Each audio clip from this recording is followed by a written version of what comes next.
What is up, YouTube? So I have not done a video in a long while. I made a Mustang video tonight on an oil catch can, pretty self-explanatory. So I wanted to do an update video on projects that are upcoming and some stuff that I've kind of neglected. We replaced all the boat carpet, rebuilt the carbs, put new seats in the boat. I also added it's a two rocker switches and a cell phone charger to kind of, it's an older boat, 96, so they obviously didn't have cell phone chargers back then, so we wanted to modernize it a little bit. We added rear lights into the hold where the batteries are at. I do a lot of night fishing. When I come in at night, I like to, not every dock you stay at has electric, so you got to pull the trolling motor batteries. It's kind of nice being able to see what you're doing and not holding a flashlight. Did that, rebuilt the carbs, put new wires on it, coil packs. Probably do a video on that. Carpet's pretty self-explanatory. You got to rip the old stuff up, take the old glue off. We used a very light grit sander to get it off, and then clean is your best friend with that. We ended up putting glue down, trimmed a new carpet. They actually have this really cheap carpet cutter at Harbor Freight that runs off of a chargeable battery. Actually, surprisingly, worked really good. So we ended up using that.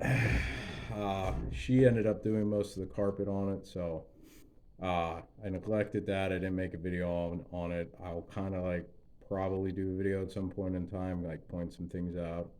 The carbs are going to be hard because they're back on the boat. There's other videos on YouTube that goes through how to rebuild a 88 Johnson two-stroke. I mean, they're very simple. Um, so that was pretty much that with the boat. Now, some upcoming videos. The four wheelers, not really going to do too much for it. I will do a video. I'm going to actually get I think it's VIP is a company. It's a front fairing basically for the Rubicons. It mounts flush with a third headlight, and it is a full face with a windscreen on it and basically built-in hand guard. So it gets cold in Pennsylvania during the winter, so anything to keep the wind off my hands and as much wind off my face as I can. I'm for that. So I'll do a little installation video on that as well. I actually think they look pretty decent and they color match for whatever four wheeler. You can use it for any four wheeler manufacturer. It's not just special to the Rubicon or Rancher. So I'll do a video on that.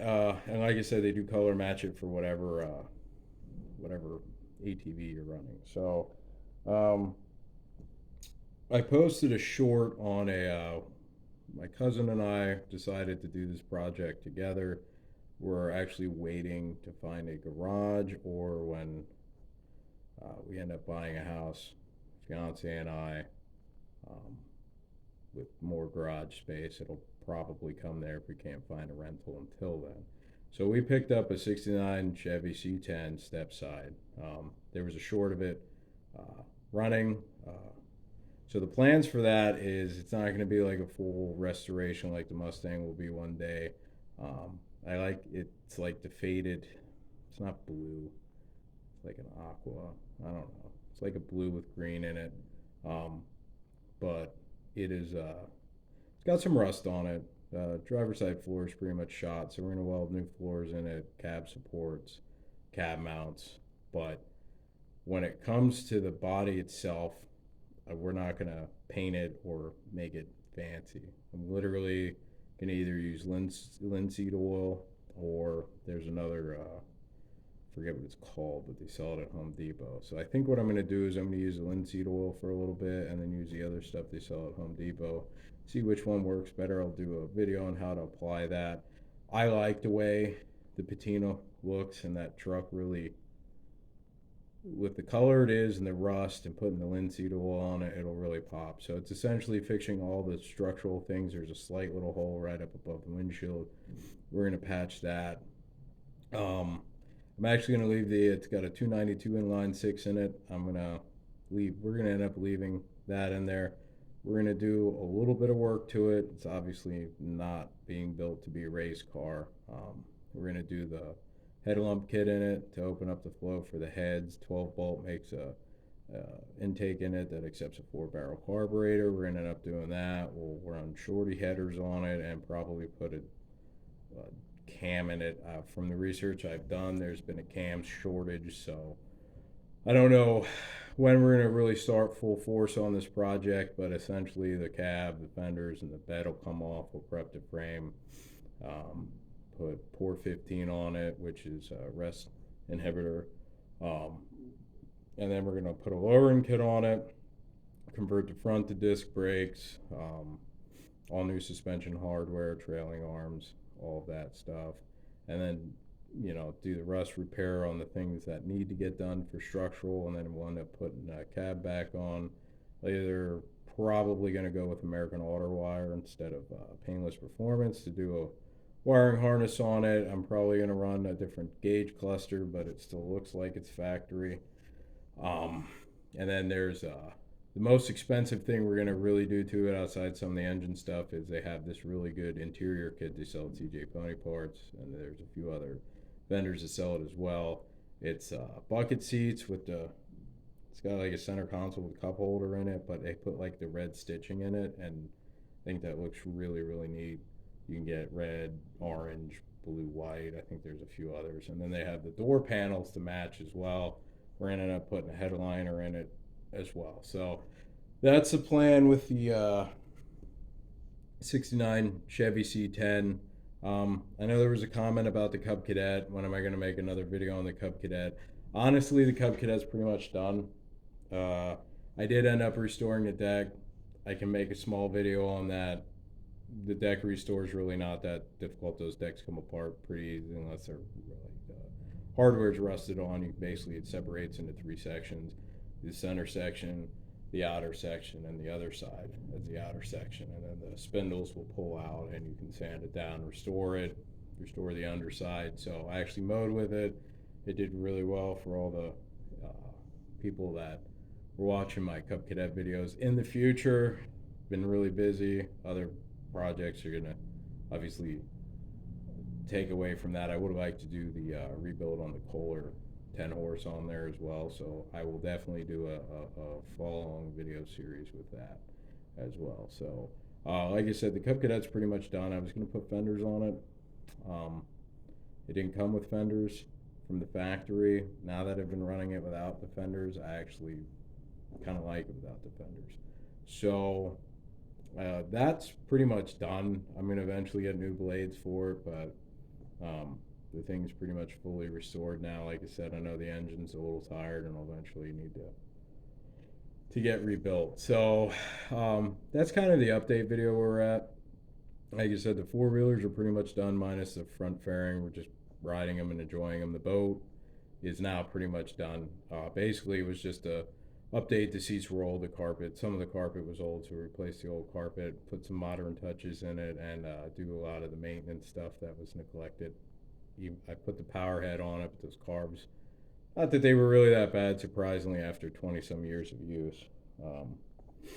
But, when we go out fishing, I wanted to have peace of mind that pretty much everything was replaced on that. The other thing that we also did was the lower unit seals in the 88 Johnson Special. I'll do a video on that. It's really not that difficult if you have the right parts, and I ended up getting an arbor press. It's against a shop wall over there, to press those seals in so they were right. And then you basically get it's a vacuum. Basically, I don't know what the terminology is for it. They sell it at Harbor Freight. Basically, you can pump it up. It's like an air pump. So after you're done rebuilding the lower unit on any outboard motor, you want to pump it up and put it to like 15 psi. Leave for a while. When you come back a few hours later, 5 hours later, see if it's still holding 15. I think it's 16. We pumped it up to 16 psi, and then if it is, that shows you that it's not leaking at all. But you can also reverse the unit and do a vacuum test on it as well. I did not do that. We put the seals in it. I took it out a few times. I popped the vent cap out. No explosion of gear oil and water came out at me, so it means that it's holding not allowing oil out or water in. So that was the other thing I unfortunately neglected as well. So like I said, I know there was a few things, people in comments asking for like uh, videos and stuff like that. So that's kind of where we're at. I'll try to document the boat as best as possible. I've said this before. I don't have a tripod. I don't really like time lapses. Um, and most of the time when I work on stuff, I do it kind of by myself. So it's really hard to hold the camera and wrench on stuff. So I can kind of point the things out on the lower unit. I can explain what we did and things like that, the boat carpet, stuff like that. So, but when we do the 69 C10, because my cousin is helping me with it, we will actually do better videos of where we are actually working on it, or we'll take time when we have a section apart and kind of, go through it. So again, I appreciate all the comments and the people watching the videos and thanking me for the videos. I will always say this, by no means am I an expert. Um, I'm still learning in this trade. Neat thing is I work on a variety of different things. I have the old Mustang, the old C10. I have the quads. I have the boat. So it's kind of neat to work on a variety of different things. But it has been a pretty good learning experience for me throughout the years of doing this. So I will do better at getting videos out. I will also do a video on the Cub Cadet because I know there's a few people doing that. I'll go a little bit over on the deck and things of that nature. But the Cub's pretty much done until we decide to do the Kohler 10 horse rebuild. So pretty much for now, I will do a couple boat videos. I'll get a couple boat videos out on what we did, and then once we find a home for the C10, we'll do a better documentation on the C10, and then years down the road, we'll eventually do the Mustang. But that's a lot of money to do it the way I wanted to do it, and I didn't want to take any shortcuts on the build, and I wanted there's some other things I need to do before, like a larger air compressor for paint, and I want to make a paint booth at the next house we buy. So that'll be better set up and equipped to do the kind of restore and rebuild I want to do on the Mustang. So yeah, feel free to ask any questions. You want any videos or any informational videos on any specific things, whether it's the Rubicon, Rancher, Mustang, outboard motors on my boat, Cub Cadet, feel free to leave it in the comment. I'll do a better job. Life gets a little busy and crazy sometimes. So I hope this helped answer some of your questions. And yeah, so leave any comments if there's any content you want. And like I said, I appreciate all the views I get. I know I don't have like 1 million subscribers, but the amount of views my videos have gotten in the comments, I just did it to help other people out because YouTube has helped me out throughout the years with figuring out mechanical stuff and learning from what other mistakes that other people made. So YouTube has helped me out. I always just wanted to give back to YouTube. So thanks, YouTube. Till next time.